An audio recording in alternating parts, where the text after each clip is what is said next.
యెషయా గ్రంథం 30:18 కావున మీ యందు దయ చూపవలనని యెహోవా ఆలస్యం చేయుచున్నాడు, మిమ్మల్ని కరుణింపవలనని ఆయన నిలువబడి ఉన్నాడు. దేవునికి స్తోత్రం. ఆయన నీ యందు దయ చూపాలని చూస్తా ఉన్నాడు. నీ దీనస్థితిలో నుంచి నిన్ను లేవనెత్తడానికి చూస్తా ఉన్నాడు కదా. ఏంటి దేవుడు నాకు సహాయం చేయట్లేదు, ఇన్ని ఇబ్బందుల్లో ఇన్ని ఇక్కట్లో నేను ఉన్నాను, ఇన్ని కష్టాల్లో నేను పడిపోయాను, దేవుడు నన్ను మర్చిపోయాడా అని చాలా మంది మాట్లాడేవారు ఉంటారు. కానీ వాక్యం చెప్పేది ఏంటంటే మీ యందు దయ చూపాలని చెప్పి ఆయన ఆలస్యం చేస్తా ఉన్నాడు. అర్థమైందా? చెరలో ఉన్న వారిని విడిపించడానికి ప్రభు వెంటనే ఆయన సహాయం చేయలేదు. కొన్నిసార్లు దేవుడు వెంటనే కార్యం చేయడు. అంత మాత్రాన ప్రభు మనల్ని మర్చిపెట్టినా ఏమండి?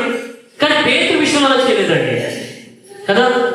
నా కుడి చేయి నిన్ను రక్షించునన్నాడు 7వ వచనంలో 138వ కీర్తనలో.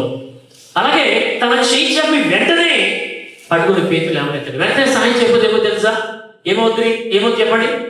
పేతులు మునిగిపోయి చనిపోయేవాడు, ఆపదలో చిక్కుబడి ఉన్నాడు, నశించిపోయేవాడే. కానీ దేవుడు యేసయ్య వెంటనే చేయి చవి పట్టుకుని లేవనెత్తాడు.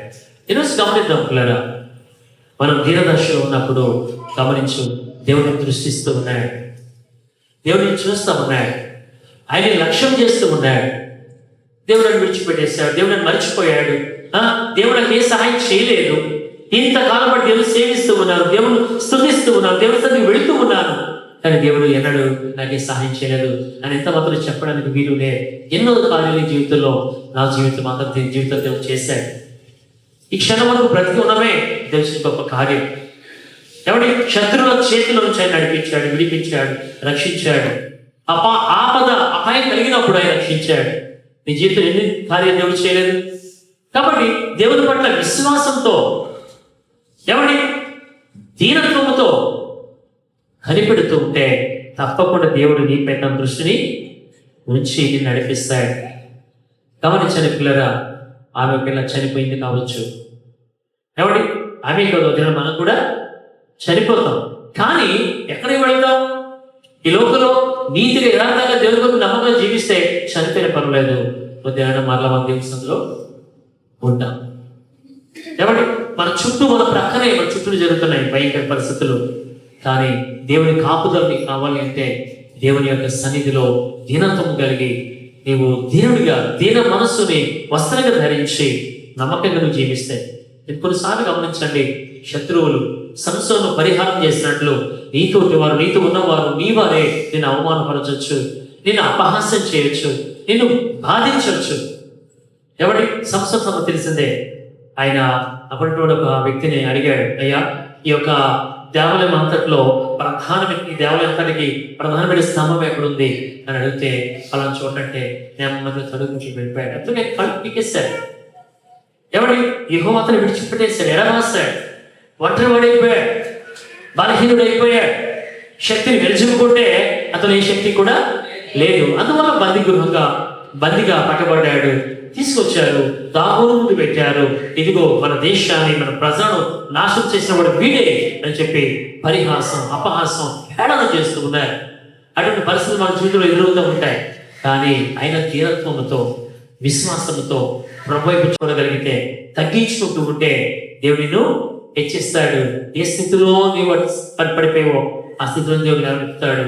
నిజంగా ఎలా లేవనెత్తుతాడు అనే దానికి అర్థం ఏంటంటే, దానికి ఆ ఆధారం ఏంటంటే, సమస్తాన్ని కోల్పోయాడు సంసోను బలవంతుడై ఉండి, కానీ చివరి టైంలో దేవుడి వైపు మరలా చూశాడు.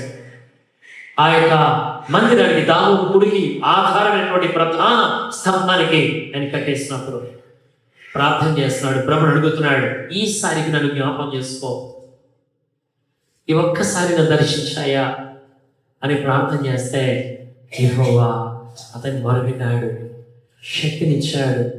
తన జీవిత కాలం అంతయు ఎంతమందిని అయితే శత్రువులను చంపాడో దానికి మించి అనేక మందిని ఆ చివరి దినాన, చివరి టైంలో అతను సంతరింపగలిగాడు. గమనించండి, కొన్నిసార్లు మనం కూడా ఎవడెప్పుడు శోధనలో పడిపోతూ ఉంటాం. కానీ దేవుడు ఆపదలో ఉన్నా నేను విడిపించడానికి నీ ప్రక్కన ఎవరైనా విషయం జ్ఞాపకం చేసుకో.